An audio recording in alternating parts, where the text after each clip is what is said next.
네, 기본소득당 용혜인입니다. 오늘 진화입법 전부 개정 법률안에 대한 발의 기자회견을 진행하려고 합니다. 오늘 이 자리에는 국가폭력피해 범국민연대에 속하신 많은 피해자 유가족분들이 함께 해주고 계십니다. 중단 없는 과거 청산과 3기 진화위의 조속한 출범을 촉구하면서 당사자분들의 목소리를 청해 듣기 위해 특별히 오늘 기자회견에 모셨습니다. 먼저 오늘 기자회견에 함께 참석해 주신 국가폭력피해 범국민연대의 피해자 유가족분들 소개시켜 드리도록 하겠습니다. 먼저 제주 4.3 범국민위원회의 이사장님이신 백경진 이사장님 자리해 주셨습니다. 그리고 한국전쟁 전후 민간인 피학살자 전국유족회 상임의장님이신 최상구 상임의장님 참석해 주셨습니다. 그리고 마찬가지로 한국전쟁 전후 민간인 피학살자 전국유족회 이정우 운영위원장님 함께 해주고 계십니다. 네, 그리고 최종순 전국 민족민주유가족협의회 이문사지회 지회장님 참석해주고 계십니다. 그리고 삼천교육 피해자 유족회 오수미 대표님도 자리해 주셨습니다. 그리고 양창욱 강제징집 녹화선도공작 진상규명위원회의 고문님 함께 해주고 계십니다. 그리고 국가폭력피해 범국민연대 공동집행위원장이신 이영숙 집행위원장님도 자리해 주셨습니다. 그리고 반민특위 기념사업회 이영국 사무총장님께서도 자리해 주셨습니다. 네, 감사합니다. 오늘 먼저 제가 이 진화입법 전부개정법률안에 대한 설명을 간단히 기자회견문을 먼저 낭독을 하고 당사자분들의 목소리를 청해 듣는 순서로 진행하도록 하겠습니다. 네, 윤석열은 파면되었지만 내란은 청산되지 않았습니다. 내란 속에 윤석열이 임명한 박선영 진화위원장은 조금의 반성도 없이 그 자리를 지키고 있습니다. 심지어는 진상규명을 향한 유족들의 절실함을 방패 삼아서 내란 잔당인 자신의 수명을 연장하겠다라고 하고 있습니다. 2기 진실화해위원회의 진실규명조사 기간은 2025년 5월 26일로 만료됩니다. 과거사 진상규명은 중단 없이 이어져야 하지만 박선영 진화위원장의 임기까지 연장되어서는 안 됩니다. 박선영 진화위원장과의 분명한 결별 그리고 쿠데타 세력의 극우적 역사관 청산을 위해서라도 2기 진실화해위원회의 종료를 단호히 결정해야 합니다. 동시에 국회는 지금부터 진상규명의 바통을 잇는 3기 진실화해위원회 출범을 논의해야 합니다. 2기 진화위는 과거사 진상규명에 유의미한 성과를 남겼지만 한계도 분명히 존재했습니다. 새로 시작될 3기 진화위는 피해자와 유족들의 목소리를 중심에 두고 제대로 된 과거사 진상규명을 이루어내는 내실 있는 국가기구로 거듭나야 할 것입니다. 이에 저 용혜인은 여기 계신 국가폭력 피해자 유가족분들과 함께 21분의 선배 동료 의원분들과 함께 과거사 정리법 전부 개정안을 발의합니다. 내란을 옹호한 박선영 진화위원장에게 과거사 진상규명을 맡겨서는 안 됩니다. 3기 진화위가 하루라도 빠르게 출범해서 피해자 유가족분들의 억울함을 풀어드려야 합니다. 저 용혜인과 국가폭력피해 범국민연대가 제안하는 이번 개정안의 핵심 내용은 다음과 같습니다. 첫 번째는 박선영 위원장의 임기를 연장 없이 종료시키되 3기 진화위가 지난 위원회의 가업을 그대로 승계하도록 했습니다. 본 전면 개정안의 시행일은 2025년 12월 1일입니다. 박선영 위원장을 비롯한 2기 진화위의 임기를 완전히 끝내고 3기 진화위를 공백 없이 이어나가게 하기 위한 최선의 날짜입니다. 올해 내로 전면 개정안이 통과되고 시행될 수 있도록 힘쓰겠습니다. 또한 전면 개정안은 3기 진화위가 2기 위원회에서 접수된 사건의 자료를 확보하고 필요시에 조사를 이어가도록 해서 2기와 3기 사이의 공백을 최소화했습니다.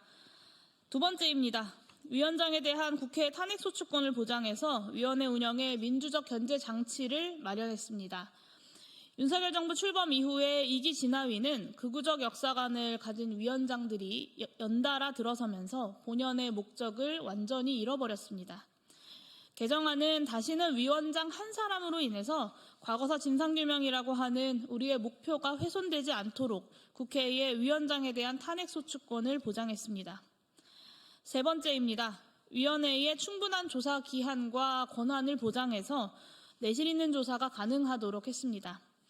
더 이상 국가가 고령의 피해자 유가족들이 견뎌온 수십 년간의 기다림을 헛되게 해서는 안 됩니다. 3기 진화위는 살아계신 피해자 유가족들이 진실을 밝힐 수 있는 생전의 마지막 기회일지 모릅니다. 전면 개정안은 위원회의 활동 기간을 5년으로 규정하고 최대 7년까지 연장할 수 있도록 하여 진상규명에 필요한 기간을 최대한 보장하고자 했습니다. 또한 위원회에 압수수색 영장 청구 의뢰 권한과 고발 및 수사 의뢰 권한을 부여하고 위원회의 자료 요구권을 다른 법률들보다 우선적으로 보장해서 실질적인 조사 권한을 대폭 강화했습니다. 네 번째는 피해자 유가족들의 참여와 권리 보장이 위원회의 최우선 과제가 될 수 있도록 한 것입니다. 많은 피해자 유가족분들께서 용기 내서 사건을 신고하고도 국가의 침묵 속에 하염없이 기다려야만 하는 시간을 마주합니다. 피해자 유가족들의 알 권리와 참여할 권리를 보장하기 위한 국가 차원의 시스템이 마련되어 있지 않기 때문입니다. 전면 개정안은 진실규명에 있어서 피해자들과 유가족들의 권리를 보장하고 명시하고 피해자들의 의견 수렴을 위한 수기 공론화장을 마련하도록 했습니다. 또한 피해자에 대한 배보상과 명예회복, 재발 방지를 국가의 의무로 규정하고 진실규명이 결정된 사건의 손해배상 청구권 소멸 시효를 배제해서 피해자들의 권리를 폭넓게 보장하고자 애썼습니다. 그 외에도 위원회 내의 파견 공무원의 비율을 제한하고 진실규명 신청에 따른 위원회 결정사항을 공개하도록 하는 등 3기 진화위의 내실 있는 운영을 위해 필요한 제도적인 개선 사항들을 전부개정 법률안에 온전히 담아내고자 애썼습니다. 과거사 청산은 비단 과거의 문제가 아니라 오늘날의 민주주의를 위한 문제입니다. 반헌법적 쿠데타의 역사를 성찰하지 않는 정부는 12.3 내란을 시도하면서 국민들에게 총칼을 내밀었습니다. 오늘날 민주주의의 퇴보를 막기 위해서라도 과거의 진실을 낱낱이 밝히고 역사의 정의를 바로 세워야 합니다. 오늘 제가 국가폭력 피해자 유가족분들과 함께 발의하는 과거사기본법 전면 개정안이 3기 진화위의 출범을 논의하는 뜻깊은 첫 걸음이 되기를 진심으로 바랍니다. 향후 국회 행정안전위원회에서 과거사기본법 전면 개정안이 적극적으로 논의될 수 있도록 저도 행정안전위원회 위원으로서 힘을 모아 나가도록 하겠습니다. 아울러 행정안전위원회 신정원 위원장님과 윤건영, 조은희 양당 간사에게도 해당 법안을 빠르게 상정하여 논의해 주실 것을 요청드립니다. 네, 그러면 이번에는 아까 말씀드렸던 것처럼 이 3기 진화위의 조속한 출범을 촉구하는 당사자분들의 목소리를 청해 듣도록 하겠습니다. 먼저 한국전쟁 전후 민간인 학살 유족회의 최상구 상임위장님의 발언을 청해 듣도록 하겠습니다. 예, 전국 유족회 상임위장 최상구입니다. 안녕하십니까. 한국전쟁 전후 민간인 피해학살자 전국유족회 상임대표의장 최상구입니다. 먼저 오늘 피해 유족들의 간절한 염원을 개정 과거사법 상정 촉구를 위해 기자회견 자리를 이렇게 마련해 주신 존경하는 기본소득당 용해인 의원님께 진심으로 감사드립니다. 정말 고맙습니다. 진화위법이 한시법으로 운영되고 있는 가운데 지난 2020년 12월 20일 재개동 제2기 진실화위원회가 법정기한 종료로 오는 12월 20일 완전 문을 닫게 될 상황에 처했습니다. 그 전인 5월 26일이면 피해 신청한 모든 것이 피해 결정이 여튼 각 조사 중단이든 모두가 종결됩니다. 저 역시 유족회 회장으로서 직분 이전에 76년 전 부모, 형제 6분을 잃은 유족의 한 사람입니다. 그런데 아직도 진실 규명이 해결되지 않은 상태에서 진화위가 문을 닫게 된다는 생각을 하니 매일매일 하늘이 무너지는 듯한 참담한 심정으로 살아가고 있습니다. 우리 유족들은 6.3 대선이 끝나면 혹시 제3기 진실화해위원회가 재가동될 수도 있지 않을까 하는 기약 없는 기대감도 가지고 가져옵니다. 하지만 대선이 끝나고 제3기 진실화해위원회가 언제 가동된다는 보장도 없기 때문에 유족들은 여전히 불안하고 초조합니다. 더욱이 제3기 진실화해위원회 가동 전 80이 넘은 고령의 피해 유족들은 중 과연 살아남을 유족이 몇 명이나 될까 생각하면 가슴이 무너질 듯 답답하기만 합니다. 모든 유족들이 저와 같은 심정일 것이며 그래서 불안감에 밤잠을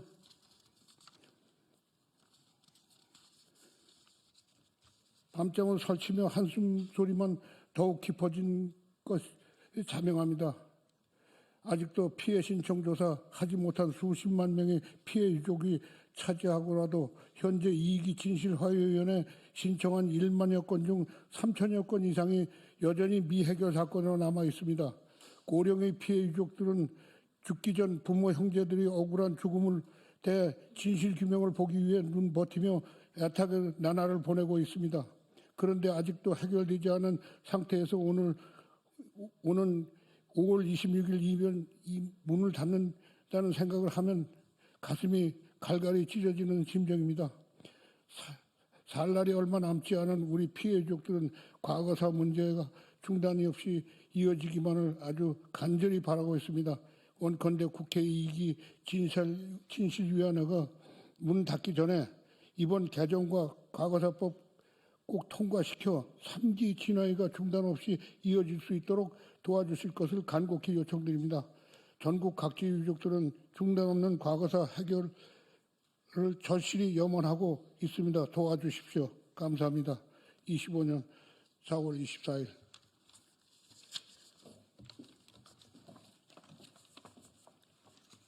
네, 다음으로 전국민족민주유가족협의회 의문사 지회의 최종순 지회장님 발언을 청해 듣도록 하겠습니다.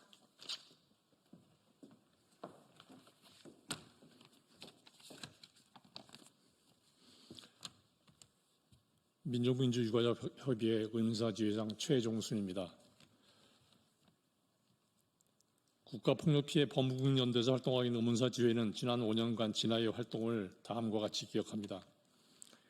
우리 의문사 유가족은 국가가 저지른 폭력으로 어느 날 갑자기 가족을 잃고 40여 년을 말로 형용하기 어려운 슬픔에 쓰라린 가슴을 안고 살아왔습니다. 김대중 정부에서 시작된 의문사 진상규명의 1기, 2기로부터 이명박 정부에서 좌초된 진화의 1기, 문재인 정부에서 누더기 법안으로 통과되어 출범한 진화의 2기까지 20여 년간 비바람과 눈보라 속에서 풍찬 노숙을 하며 가해기관인 국정원, 보안사, 경찰청 앞에서 규탄 집회와 1인 시위를 하면서 의문사 희생자의 자료 공개를 촉구해 왔습니다. 진화의 2기 역시 가해기관의 비협조로 자료 확보와 조사가 진전되지 못함을 안타까워하며 이를 타개하기 위해서 법상 권한인 청문회 개최를 비롯한 여러 가지 제안을 했지만 진화위는 검색어에 의한 자료 확보 이외에는 어떠한 시도도 하지 않았고 우리 요청에 대한 검토 결과나 응답도 없었습니다. 유가족이 느낀 소외는 조사 내용은 개인정보 보호를 위해서 공개할 수 없다는 이유를 대며 조사 내용은 아무것도 없는데 열심히 하고 있으니 믿고 기다려달라는 답변만 계속했습니다. 정권이 교체되고 나서 위원장이나 상임위원을 비롯한 일부 의사결정자들이 진화의 설치 목적을 부정하는 발언을 하고 진상규명을 방해하는 일이 지속적으로 일어나 유가족과 진정인들에게 다시 고통을 가하는 일이 반복되고 있습니다. 그래서 우리 의문사 유가족은 지금의 과거사 정리기원법은 국가폭력 피해 진상규명과 화해를 위한 역사정의구현이라는 목표를 달성할 수 없다라는 생각으로 몇 가지 중요한 안을 포함하여 진화입법 개정안을 요청했습니다. 극한 대치하는 거대 양당이 추천하는 위원으로 구성된 진화위는 정권에 따라서 국가폭력 가해 사실을 부정하는 부적격자들이 의사결정자가 되어 진상규명을 방해하고 오히려 피해자에게 2차 가해를 가하는 일까지 일어나고 있습니다. 진화의 설치 목적에 맞게 위원 자격을 규정하고 추천 기구를 다양화하여 인적 구성을 개혁해야 합니다. 두 번째, 자료 공개에 협조하지 않는 가해기관의 자료 확보를 위해서는 검색에 의한 상대의 자료를 주느냐 마느냐는 그런 뿐만 아니고 압수수색까지 할 수 있는 보다 강화된 조사 권한이 필요합니다. 국가폭력은 범죄입니다. 국가는 스스로 과거 자료를 공개하고 희생자와 피해자에게 용서를 구해야 하며 그에 따라 배보상해야 합니다. 의문사 등 장기 미해결 사건은 지금까지 접수된 신청 건수 중심의 성과가리로는 해결되기 어렵고 심층 조사를 할 수 있는 별도의 전담 조사기구를 설치해야 합니다. 의문사는 국가가 벌인 사회적 타살입니다. 40여 년이 지났습니다. 늦었지만 국가는 이제라도 이게 나라냐? 라는 비아냥의 소리 듣지 말고 자랑스러운 우리 대한민국이 되도록 자리매김해야 됩니다. 권위주의 정권에서 벌어진 국가폭력으로 인한 억울한 죽음의 진상을 규명하고 역사 정의를 실현할 수 있도록 진화입법 개정안 통과에 협조를 바랍니다. 아울러 이 자리에 과거와 다른 특히 이기 진화입법은 법안이 거의 누더기입니다. 이번 아까 용현 의원의 말씀처럼 이번 3기 진화입법은 그래도 피해자의 의견을 듣고 소리를 듣고 그 가슴을 어루만지면서 안아주면서 잘 해봤다는 의도가 보여서 정말로 다행이라고 생각합니다. 감사합니다. 네, 마지막으로 삼천교육 피해자 유족회의 오수미 대표님의 발언을 듣도록 하겠습니다. 안녕하십니까. 삼천교육 피해자 유족회 대표 오수미 인사드립니다. 먼저 항상 저희의 아픔을 헤아려 주시고 저희의 소리에 귀 기울여 주시는 기본소득장 용혜인 의원님께 깊은 감사를 드립니다. 지난 12.3 그때 당시 저희 삼청 피해자들은 45년 만에 처음으로 트라우마 치유를 받고 있던 날이었습니다. 그날 바로 그날 다시 계엄이 선포되었던 것입니다. 저와 저희 모든 피해자들은 이러한 모든 사태의 현 상황은 바로 과거에 일어났던 국가폭력, 그러한 모든 일들을 진상규명이 제대로 이루어지지 않았고 또한 가해자 처벌이 이루어지지 않았기 때문에 또다시 반복된다고 생각합니다. 이런 시급한 국가 상황에서 가장 먼저 해야 할 일이 무엇일지 저희는 꼭 한번 생각해야 할 것이며 그것의 첫 번째 해야 할 일은 진화이법을 개정해야 한다고 생각합니다. 많은 관심 기울여 주시기 바랍니다. 감사합니다. 네, 박선영 위원장은 윤석열 12.3 내란의 마지막 퍼즐입니다. 자신에 대한 탄핵이 논의되고 있을 때 보란듯이 알박기 인사를 자행했던 극우적 역사관을 가진 인물이고 오히려 윤석열의 내란을 옹호했던 인물이기도 합니다. 이런 인물과 함께 과거사의 진실과 화해를 만들어가기는 어려울 것입니다. 3기 진화위법이 빠르게 국회에서 논의되어서 제대로 된 과거사 진상규명 그리고 진실과 화해와 치유의 시간이 이루어질 수 있도록 최선을 다하겠다는 말씀드립니다. 오늘 귀한 자리 시간 내어서 참석해 주신 피해자 유족분들께 다시 한번 감사드리고 언론인분들의 많은 관심과 취재를 부탁드립니다. 이것으로 기자회견 마치도록 하겠습니다. 감사합니다.